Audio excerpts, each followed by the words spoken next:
3 ya mwaka A wa kanisa, siku ambayo tarehe 25 mwezi wa kwanza ni hitimisho la wiki ya maombi kwa ajili ya umoja wa Kristo duniani ambayo huanza tarehe 18 ya Dominika iliyopita na maliza leo. Tuombe sisi wa Kristo tunaomfuata Kristo tuwe kitu kimoja, tuwe pamoja. Lakini pia leo ni Dominika inayoitwa Dominika ya Neno la Mungu, na Baba Mtakatifu katika Dominika hii ametupatia maneno kutoka kitabu cha Wakolosai sura ya 3 aya ya 16 yanayosema, neno la Kristo na likae kwa wingi ndani yetu.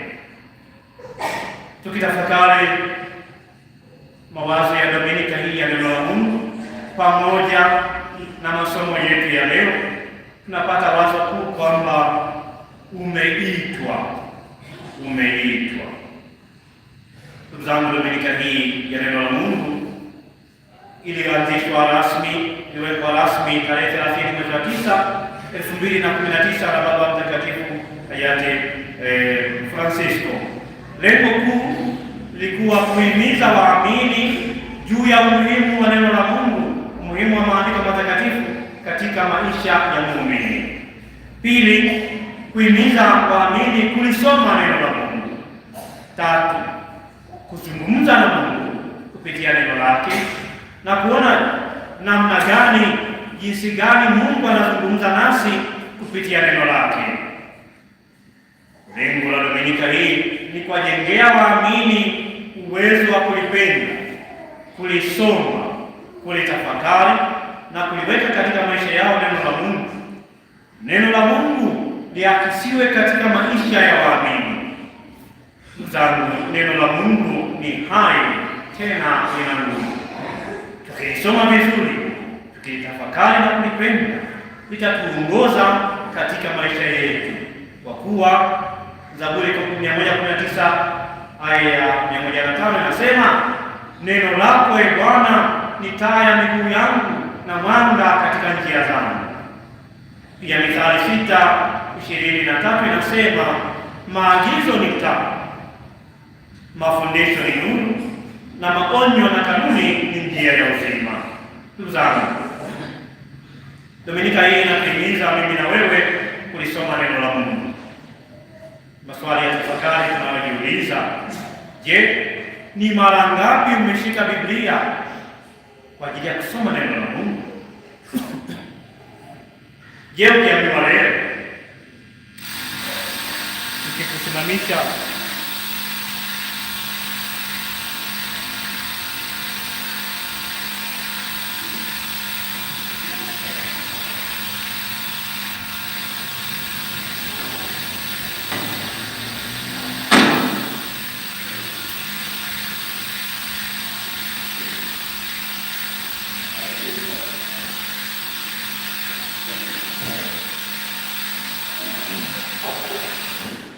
Ndugu zangu, je, leo hii ukiambiwa utaje mistari ya Biblia kichwani mwako, unayo mistari mingapi?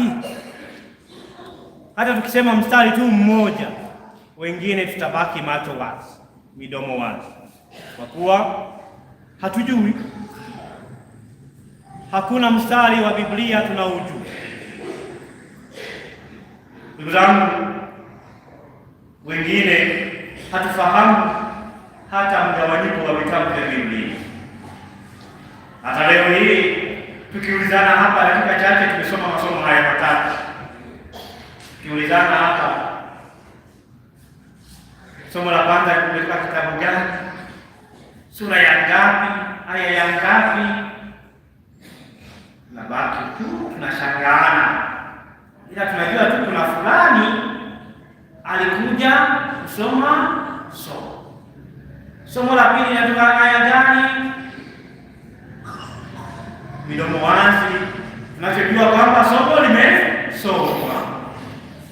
Ndugu zangu, tulisome neno la Mungu na kulitafakari, maana ni taa ya kutuongoza katika ulimwengu, katika maisha yetu. Wazo kuu la leo, umeitwa.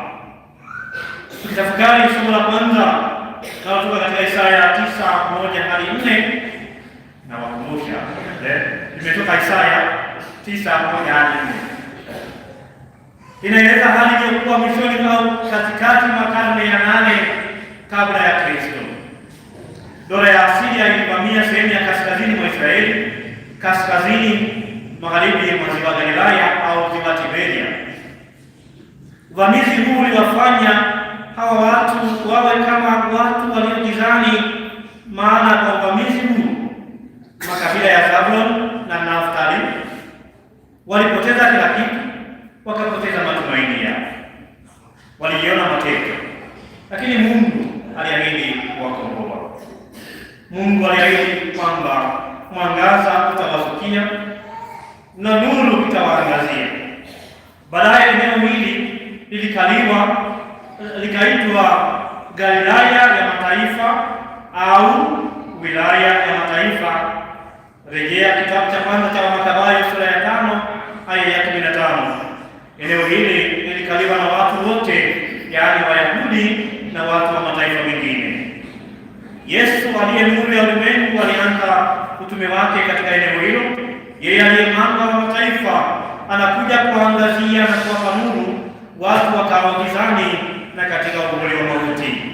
Yeye hakuja kwa kuja Galilaya ya mataifa kwa kuanzia kazi Galilaya ya mataifa. Inadhihirisha kwamba yeye hakuja kwa ajili ya Wayahudi tu, bali pia kwa ajili ya mataifa yote ya ulimwengu. Ndugu zangu, nuru ya Kristo ikuangaze leo, ewe Mkristo wa Zengerendete. Kuangaze wewe leo unayejiona umetengwa, ikuangaze wewe unayejiona uko gizani, ikuangaze wewe unayejiona kuwa Mungu amekusahau, Mungu unayejiona kwamba Mungu amekuacha.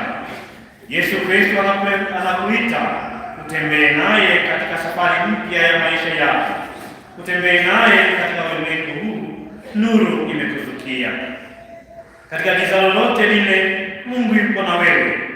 Mungu anaangaza njia zako, anaangaza maisha yako. Ewe Kristo, tazame Yesu Kristo aliye nuru, nawe utaona mwanga katika maisha yako. Dominika iliyopita kusema mtazame mwana kondoo wa Mungu, akuponye, akuondoe dhambi zako. Leo tunakwambia tazame Yesu Kristo aliye nuru ya kweli, nawe utaona mwanga katika maisha yako. Somo la pili kutoka kitabu cha kwanza cha Wakorintho sura ya kwanza aya ya 10 hadi 13 na aya ya 17. Somo hili ina lengo la kuleta umoja na mshikamano katika kanisa la Wakorintho lilokuwa limegawanyika kwa mafundisho mengi na mapokeo mengi yaliyokuwa yamegawanyika. Chanzo kikuu cha mgawanyiko huu au farakano huu ilikuwa ni walimu au manabii wa uongo waliokuwa wakitata mawazo na akili za Wakristo, na hivi kuleta mgawanyiko baina ya Wakristo. Wengine wakasema wa Apolo, wengine wa Akila, wengine wa Paulo, wengine wa Kristo. Hata katika nyakati zetu neno la Mungu limekuwa sababu ya kutoelewana baina ya Wakristo. Kila mmoja ana tafsiri peke yake, kila mmoja anaongea juu ya neno la Mungu. Tunasahau mafundisho makuu ya msingi na kuanza kusema mimi ni wa huyu, mimi ni wa yule. Hata baina yetu leo hii hapa kuna watu wanasema nitasali misa atakayosalisha padre fulani, nitasali ibada ya katekista fulani.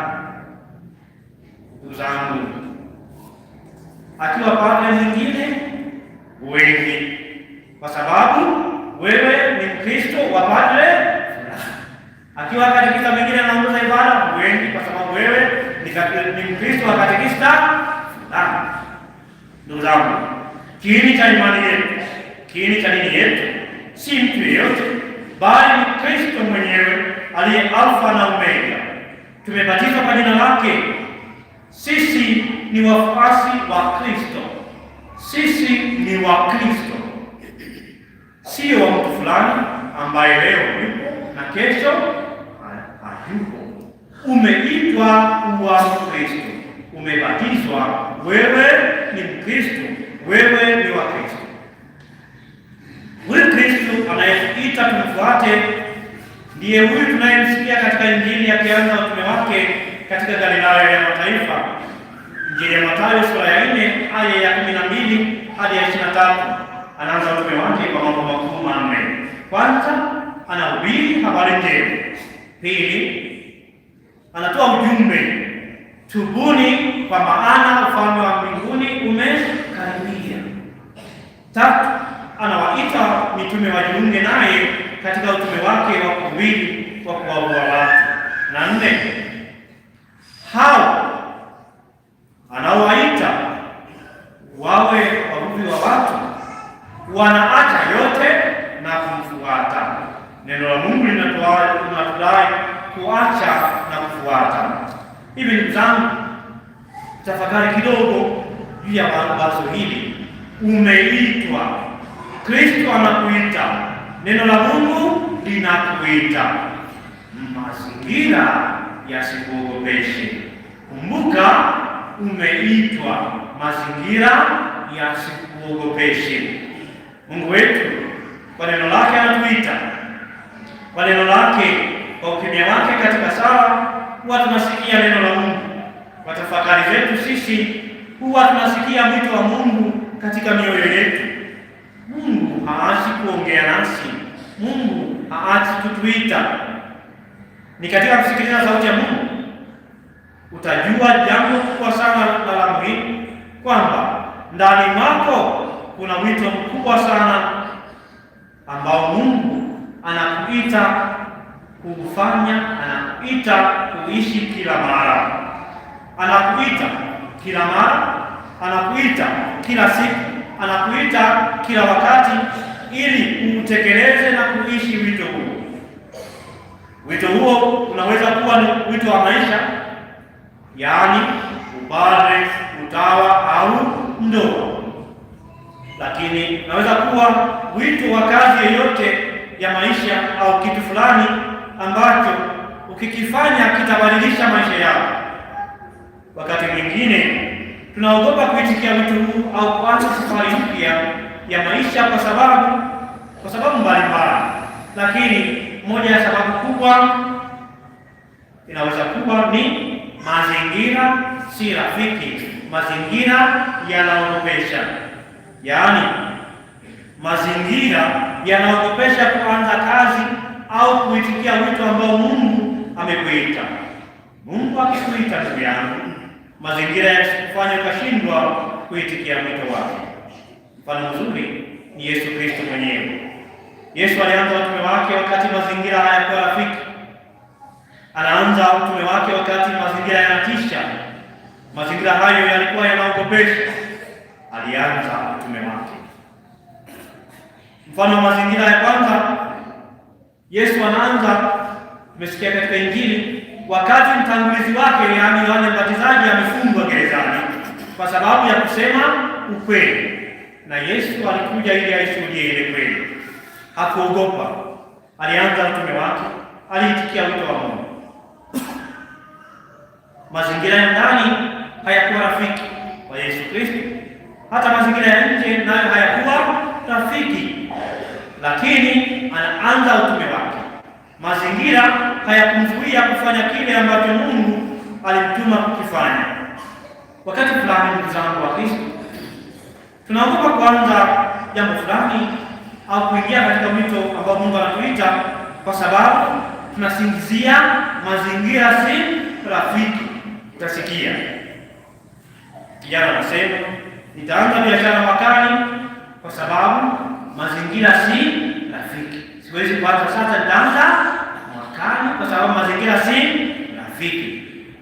Nitaoa mwakani kwa sababu mazingira si rafiki.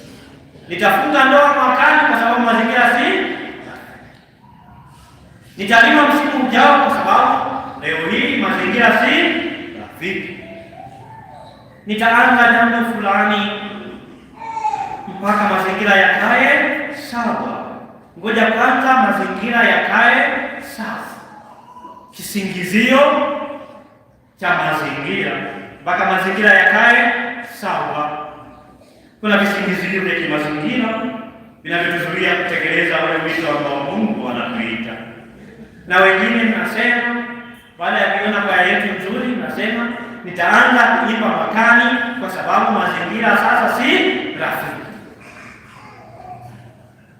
Na wengine nasema, samahani wachelewaji, nitaanza kuwahi baadaye siku zijazo kwa sababu mazingira si rafiki. Kisingizio cha nini? Mazingira. Nitaanza kuchangia ujenzi wa nyumba ya mapadre mwakani kwa sababu saa hizi mazingira si rafiki. Unakwamisha utume wa kanisa kwa kisingizio kwamba mazingira si rafiki, mazingira yanaogopesha. Nitamwambia mtu kweli wiki ijayo au mwakani kwa sababu sasa mazingira sio rafiki. Tunaishi katika ulimwengu ambao watu wanaamini kwamba ipo siku mazingira yatakuwa rafiki, ipo siku mazingira yatakuwa sawa, ipo siku mazingira yatakuwa upande wao ili kila kitu kifanyike vizuri. Naomba nikuweke wazi, ewe Mkristo wa leo, hiyo siku utaisubiri na haitafika kwamba mazingira yatakuwa sawa. Ukweli ni huu: usisubiri mazingira yabadilike, bali badili mtazamo wako na mazingira yatabadilika. Badili mtazamo wako na mazingira yatabadilika. Hauhitaji mazingira yawe sawa, bali unahitaji akili yako iwe sawa ili mazingira yawe sawa, ili mazingira yawe rafiki. Anza sasa. Hata kama inaonekana haiwezekani, pambana. Hata kama inaonekana haiwezekani, pambana. Anza sasa. Mungu akiongea nawe juu ya wito kupitia neno lake, anza mara. Ingekuwa heri leo msikie sauti yake, msifanye migumu mioyo yenu. Mzaburi anasema vizuri, ingekuwa heri leo. Hivi anza leo. Leo hii iwe sasa. Anza sasa. Ndugu zangu, usisubiri mazingira kuwa rafiki. Badilisha akili yako na mazingira yatabadilika. Mazingira unayoyaona kuwa magumu, wengine wameyatumia kama fursa. Badilisha mtazamo. Vinavyoonekana haviwezekani kwa Mungu vinawezekana, kwa kuwa hakuna lisilowezekana kwa Mungu. Mungu anatenda kazi hata kama mazingira yako hayako sawa au rafiki. Tukumbuke wakati Waisraeli wanavuka kutoka Misri kwenda nchi ya ahadi, mazingira hayakuwa rafiki. Kulikuwa na bahari ya Shamu, lakini Mungu alitenda kazi, alitimiza wajibu wake pale na watu wakapita.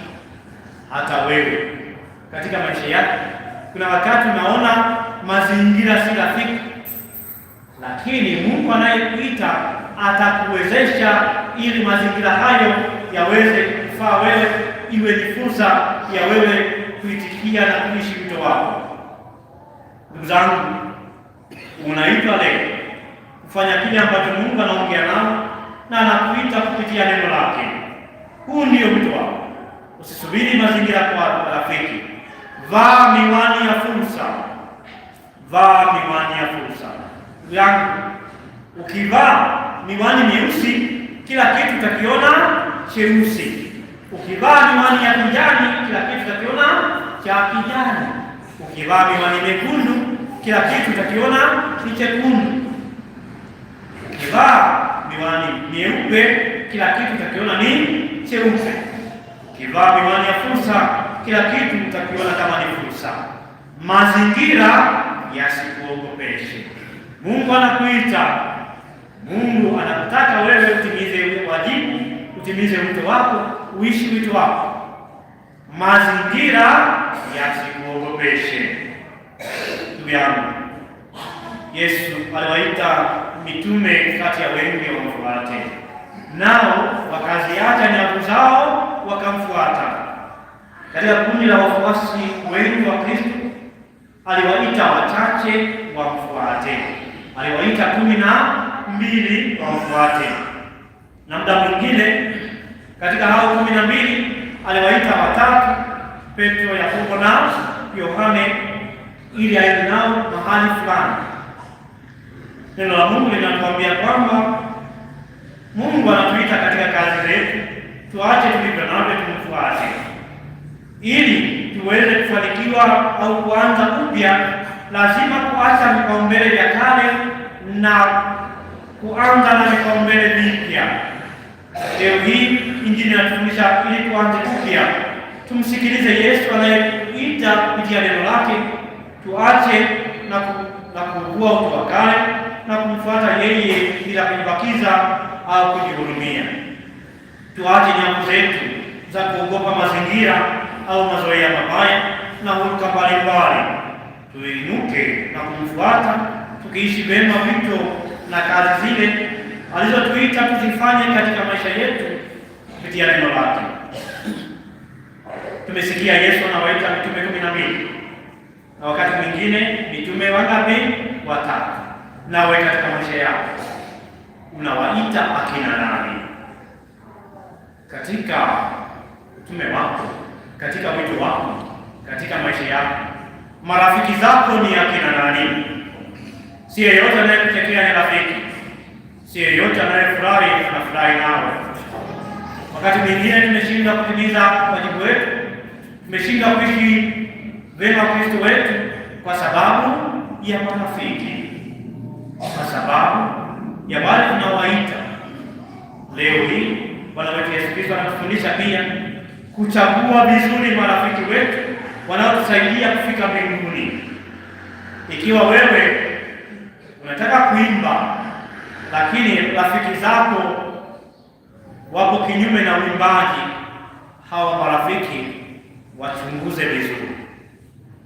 Ikiwa kila siku unataka kwenda kuimba, wanakuambia kaa kidogo, tupige stori kidogo, wakati wenzako wameanza kwaya kule, hao marafiki hawakufai. Kumbuke pia uchaguzi mzuri wa marafiki uliwafanya watu waweze kufanikiwa katika maisha yao. Uchaguzi wa mitume 12, marafiki wazuri wa Yesu, ulimfanya Yesu afanikiwe katika utume wake, hata kama ndani yake kulikuwa na Yuda Iskariote aliyemsaliti. Uchaguzi mbaya wa marafiki ulimfanya Samson aanguke. Rafiki yake Delila aliyemkaribisha akamfanya yeye aanguke. Marafiki wetu tuwe nao na mipaka nao. Kuna wengine wanastahili kuingia sebuleni, wengine uwanjani na nyumba tu, wengine sebuleni na wengine jikoni, na wachache au mmoja wapo mpaka wapi? Chumbani. Usiwafanye marafiki wote wawe kitu kimoja na wewe kwa sababu hujui. Tuwe na uchaguzi mzuri wa marafiki ili watusaidie katika maisha yetu. Ndugu zangu, Dominika ya leo natualika kumsikiliza Yesu katika neno lake. Neno lake ni taa ya miguu yetu na mwanga katika njia zetu. Yeye ni njia, ukweli na uzima. Mtu haendi kwa Baba ila kwa njia yake. Neno la Kristo na likae kwa wingi ndani yetu. Tumsifu Yesu Kristo.